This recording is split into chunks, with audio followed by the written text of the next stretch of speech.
It's the first ever episode of the Racing Discussion where I'll be going through some of your motorsport related questions. This is Triple Crown Racing. Let's get into it. Hello and welcome to a brand new series that I thought of yesterday. And I've decided that perhaps I should start providing a bit of an insight on a couple of things in the world of motorsport. So I've decided to do a Q&A show where you can ask me questions about any form of motorsport and I'll try and answer them as best I can. So I put out a thing on my story and we have a few questions that have been submitted. And I'll be trying to work through them as best I can. So, and we had a few different people write in their questions. So, let's start answering them. Now, the first one comes from JTurboG on Instagram. And his question is, well, it's pretty much just asking my thoughts on JGTC. So, this is of course, the Japanese GT Championship.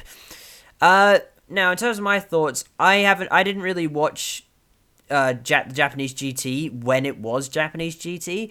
Of course, those in the know that the JGTC then evolved into Super GT, which has gained a lot of popularity in the past couple of years. Of course, with Jenson Button coming along to come and race in the championship. Now, I'll take that question if I'm assuming that you are referring to Super GT. So I thought in Super GT that the on-track action was amazing. It's probably one of the best series in the world when it comes to the on-track action. It's really, really exciting. They have some awesome cars on the grid. I was a little bit skeptical about the success ballast system, but I learned to like it. I learned to actually understand that it was something that sort of improved the on-track action, even if it was a little bit artificial. But I do like Super GT. The annoying thing is they took the coverage away from Let's Go Racing, which some of you will know was formerly Nismo TV. They used to do a really good coverage of Super GT, and that's a shame they've taken that away. So it's a really, really good motorsport, but I would like to be able to see it again.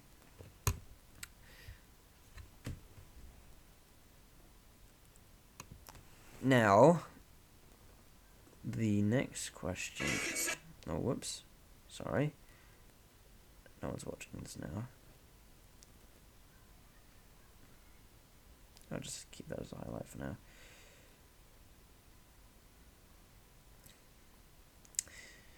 Now, the next question comes from Caitlin Penny Commentary, and her question is, what is your prediction for next year's Red Bull Toro Rosso lineup?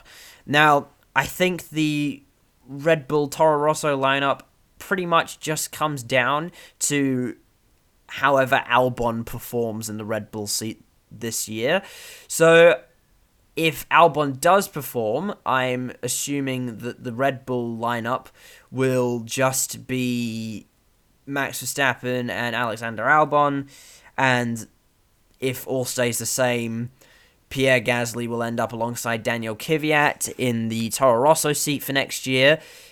However, I feel like if Albon doesn't perform, Kvyat is the obvious choice. I believe that if Albon doesn't perform, he will be put alongside Max Verstappen as a clear number 2, however, a competent number 2, and that Albon and Gasly will be the Toro Rosso lineup for next year. Unless, of course, they put Albon in the car this year, and then they decide that he hasn't done very well, and they put Kvyat in that car, and then they decide that Kvyat hasn't done very well, in which case they might have to shop outside of the Red Bull driver program. But as you'll see later on in my Formula 1 mid-season review, that would essentially be admitting the failure of the Red Bull driver program, because that would be saying that no one in Red Bull is actually worthy of the Red Bull seat, which makes the junior program seem rather pointless.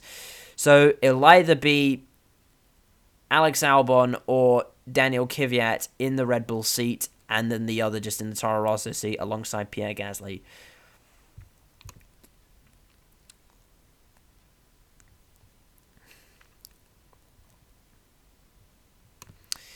The next question comes from Will Holtz43, and he's asking who I think the best and up-and-coming Road to Indy drivers, or best up-and-coming Road to Indy driver is. Well, I would say that it... Okay, I'm going to start that again. This next question comes from Will Holtz43, and he's asking who I think is the best up-and-coming Road to Indy driver. Now, while I would say you... you're not technically in the Road to Indy program, so as in someone who's actually in it right now, I'm going to say that the person who I think is the best Road to Indy driver at the moment is Oliver Askew, because he is currently leading the Indy Lights Championship, and he has shown some really strong results, and he has taken 6 wins this season. And that is a lot of wins for one driver. He's won more races than any other driver in the current crop of drivers in Road to Indy right now. So I'd say Oliver Askew, he is the best driver in Road to Indy, obviously being the best driver in the top series in Road to Indy. The next question also comes from Will Holtz43, and he's asking who I think should be 3 new teams that I'd like to see in F1. Well, if we're talking about race teams that currently already exist, I would say probably you'd want someone maybe from Formula 2. But if you want to go something stateside, I wouldn't mind seeing Penske return to the sport. I'd be interested to see how well they do. Maybe Chip Ganassi as well. I'm not sure if Ford would like to make some race engines. I think they might have been sort of interested in making some Formula 1 engines in the past. And I don't know, I feel like if Ford made an engine, it'd be cool to see Chip Ganassi go and run some cars in Formula 1. So Penske and Chip Ganassi, I'd say. In terms of the third team, I would like to see... I wouldn't mind seeing BMW return to the series. I think it would be cool to see Mercedes and BMW go at it. Although I know that probably won't happen because BMW and Audi and pretty much all the German manufacturers at the moment are committed to Formula E. But those are the 3 teams that I personally would like to see join the sport.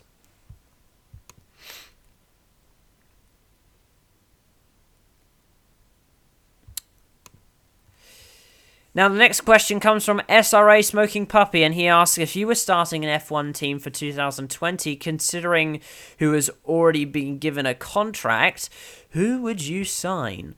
Now, I'm assuming that the team that I would be starting up would be a midfield team. So, considering that, I'm not going to try and poach anyone from the top teams, such as Mercedes and Ferrari and Red Bull. I'll try and stay away from that. So, if I were to pick some drivers for a midfield team, I would try and throw some money at Kevin Magnussen. He is a very, very talented driver, probably one of the most talented drivers in the midfield. He scored a podium in his first race that I was actually there for when he was driving for McLaren, and it's not every day you see somebody score a podium in their first race. So I think Kevin Magnussen, he'd definitely be somebody you want on your midfield team, so I'd say Kevin Magnussen.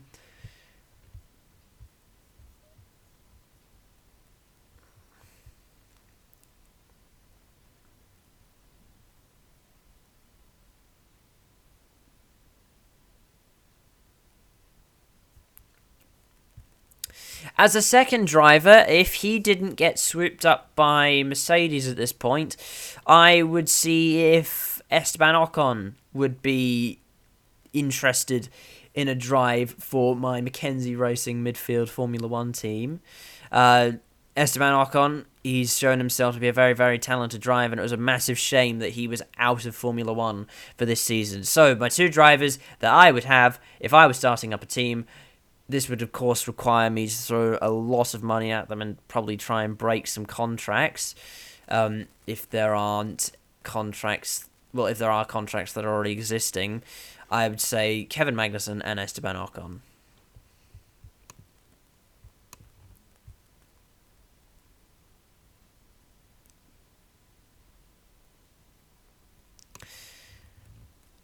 Now, this was Will Holtz's last question. He actually posted 3 different questions, and this question is, thoughts on McLaren getting an early start on next year's cars? Well, I'm not sure if there's been anything in the news about this, whether McLaren have said that they want to start up if they want to start working on next year's cars. I'm not sure how much they could develop the current cars. I mean, they're doing reasonably well.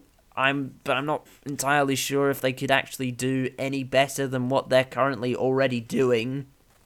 So, if that's the case, then I would try.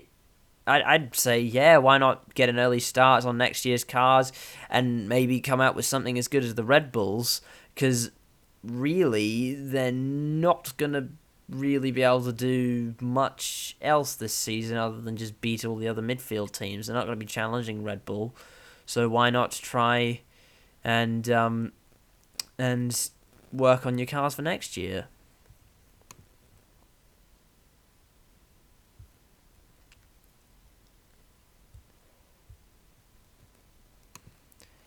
Now, this is the last question of the episode, and it comes from Geodude300, and his question is, well, it's pretty much asking my thoughts on Rubens Barrichello returning to racing. Now, this is, of course, referring to the news that broke recently that he will be contesting the S5000 round down under here in Australia at Sandown. And the thing is, that I think that's great. I think it's great publicity for the series, and it shows that the S5000 does have something concrete, considering the fact that nobody really knows anything about S5000. The calendar hasn't been properly announced yet, other than the fact that Sydney Motorsport Park isn't... Well, I'm not sure about Sydney Motorsport Park, and they were originally going to start there, and now they're not starting there, and that they are now starting at Sandown. I'm not entirely sure if that's going to be on the same date as it was originally planned, but finally we have something in the way of a confirmed driver. Which team he will be driving for? Who knows, because we don't actually know which teams are going to be in it. So at least we have one confirmed driver, and it's great to see a driver of his significance, for lack of a better word, really. Okay. It's good to see a driver like Rubens Barrichello taking an interest in this new series, and it's good that we at least have one driver confirmed, and it's really great to see that he's coming down under and going to be racing an S5000. Now, he's not really returning to racing. He's actually been racing, well, for the past 30 years, so he's been racing in some form. He's been racing cars in some form every single year since 1989. He hasn't retired, he's not gone anywhere, so even after Formula 1, he was still doing... He did a few IndyCar races, but with not a great deal of success. He did Brazilian stock car. He's actually been quite successful in Brazilian stock cars. He actually won the championship back in 2014. He also did some Blancpain stuff, I believe, and he actually did the Rolex 24 at Daytona this year with JDC Miller Motorsport, I believe it was. At least I believe it was Daytona anyway. So he's not really returning to racing, but it's interesting to see him in an open-wheel car, especially one in a new startup series down in Australia. So I thought that was very interesting. So anyway, that's going to do it for the first episode of the racing discussion. This was, again, a series that I thought of doing yesterday, and I thought it was a cool idea. And thank you very much for submitting your questions and giving me something to talk about in this first ever episode of this new series. I hope to do more. Tell me if you enjoyed it. Leave any questions you might have in the comments below. I'll also put up a thing on Instagram for the next episodes asking for your next load of questions. I hope you've enjoyed. I hope I've been able to answer your questions to some degree. And I'll see you next time. Like, subscribe. See you later.